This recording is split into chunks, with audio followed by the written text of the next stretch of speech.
Meiji merupakan revolusi politik pada tahun 1868 yang mengakhiri kekuasaan keshogunan, yaitu pemerintahan politik, dan mengembalikan kekuasaan negara kepada kekaisaran di bawah pimpinan Motoshito, yaitu Kaisar Meiji.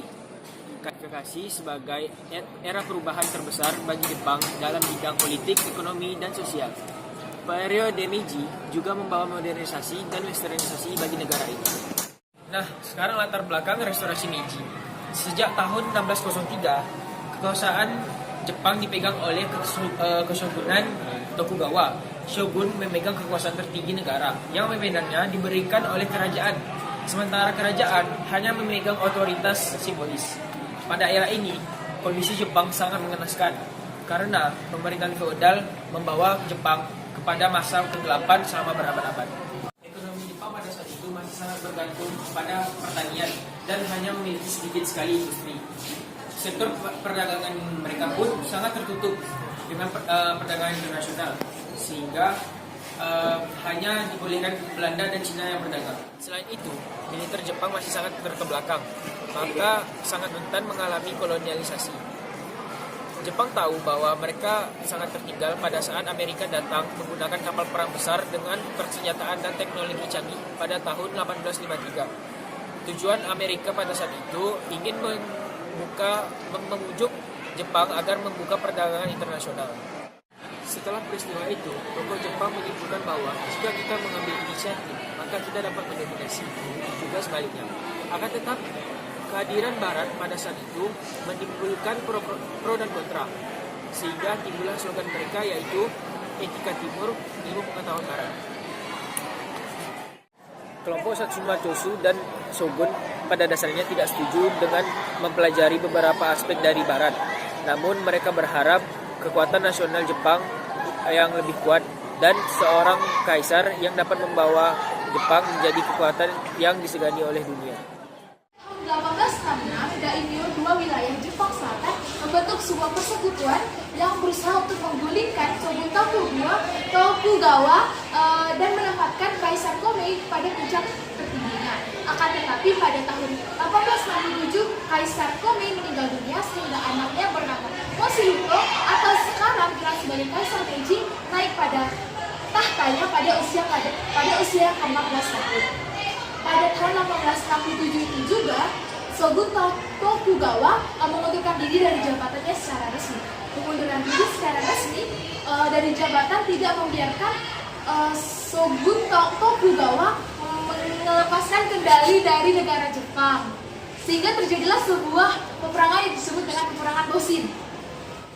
Kekuasaan Kaisar Meiji dirasa aman, para daimyo dan oligarki menasihatinya untuk membangun negara Jepang kembali menjadi negara modern yang baru. Untuk itu, Kaisar Meiji mengeluarkan piagam sumpah yang terdiri dari 5 pasal yang berisi tentang tujuan-tujuan utama. Tujuan utama itu adalah yang pertama, pembentukan dewan secara luas di berbagai wilayah dan daerah, serta semua persoalan penting harus dimusyawarahkan secara bersama. Yang kedua, rakyat di kalangan atas dan bawah harus bersatu untuk menangani masalah negara. Yang ketiga, semua rakyat diperbolehkan melakukan hal-hal yang mereka inginkan sehingga mereka tidak bosan. Yang keempat, semua kebijakan lama yang buruk harus ditinggalkan. Dan yang terakhir, yang kelima, mereka harus mencari ilmu pengetahuan sebanyak-banyaknya di seluruh dunia. Kaisar Meiji mulai mengambil tindakan-tindakan untuk membangun negara Jepang menjadi negara modern di berbagai bidang. Yang pertama, bidang pemerintahan, yaitu memindahkan ibu kota Jepang dari Kyoto ke Tokyo, atau yang dulu disebut Edo, yang sekarang artinya ibu kota timur. Mengapa dipindahkan ke Tokyo? Karena Tokyo itu diharapkan bisa menjadi akses tertinggi perdagangan dan akses barat agar mereka dimudahkan untuk menjadi negara modern. Adalah bidang kemiliteran. Di bidang kemiliteran, Kaisar Meiji membentuk tentara nasional yang 2 tahun kemudian diperkuat oleh Undang-Undang Wajib Militer Universal. Lalu di bidang ekonomi, Kaisar Meiji menyatukan antara sistem moneter dengan pajak dan menjadikan pertanian sebagai pendapatan utama negara pada saat itu. Kemudian di bidang pendidikan, Kaisar Meiji juga mengambil tindakan di situ dengan membuat Kementerian Pendidikan, dan 1 tahun berikutnya membuat sistem pendidikan universal. Semua rakyat Jepang wajib mendapatkan sistem pendidikan tersebut. Namun, tindakan-tindakan Kaisar Meiji tersebut mendapat banyak pemberontakan dari para samurai yang tidak setuju atau tidak puas dengan tindakan-tindakan Kaisar Meiji. Mereka beralasan takut kejepangannya tergeser dengan gaya-gaya Barat. Selain itu, Kaisar Meiji dinilai lemah dalam bertindak. Nah, pada masa itu adalah pemberontakan dari Saigo Takamori dari Satsuma atau provinsi yang berasal dari salah satu negara Jepang. Lalu ada juga petani yang tidak merasa puas dengan rezim atau keputusan Kaisar Meiji mengenai kebijakan agraria. Di periode yang sama muncul gagasan baru dari Barat yang bersifat liberalisme yang kemudian mendapatkan pemberontakan lagi dari masyarakat Jepang. Mereka menyerukan untuk membentuk pemerintahan konstitusional karena gagasan liberalisme itu dianggap tidak sesuai dengan keadaan mereka. Pada tahun 1881 dikeluarkan sebuah pernyataan yang berisi perjanjian tentang undang-undang pada tahun 1890. Pada tahun 1885 sistem kabinet mulai dibentuk dan 1 tahun berikutnya mulai dibentuk konstitusi. Akhirnya konstitusi Meiji resmi dipresentasikan kepada rakyat sebagai hadiah dari Kaisar Meiji pada tahun 1889 dan mulai diberlakukan pada tahun 1890 pada tanggal 29 November dan berakhir tahun 1947 karena Jepang mengalami kekalahan dan dijajah pada saat Perang Dunia Kedua. Lalu konstitusi Meiji itu disebut Teikoku Kikai yang mencoba menggantikan demokrasi liberal yang berasal dari negara barat tersebut. Ketahui bahwa restorasi Meiji merupakan suatu kegiatan atau usaha yang dilakukan oleh negara Jepang untuk melakukan pembaruan yang lebih maju.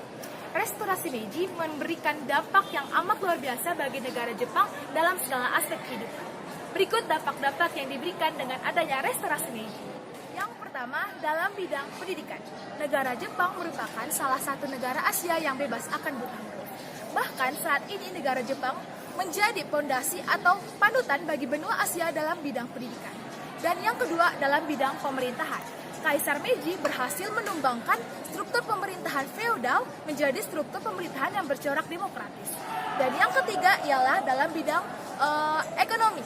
Negara Jepang sebelum adanya restorasi Meiji merupakan negara yang dikenal sebagai negara agraris. Namun setelah itu, negara Jepang dikenal sebagai negara industrialis.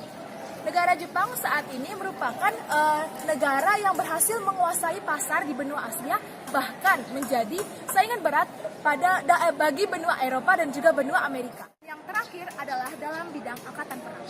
Angkatan perang yang dimiliki oleh negara Jepang memiliki sifat yang taat, kuat, berani, dan disiplin. Bagaimana tidak, hal ini dibuktikan dengan banyaknya angkatan perang yang berhasil memenangkan peperangan gemilang baik dalam melawan benua Amerika, benua Eropa, dan juga benua Asia.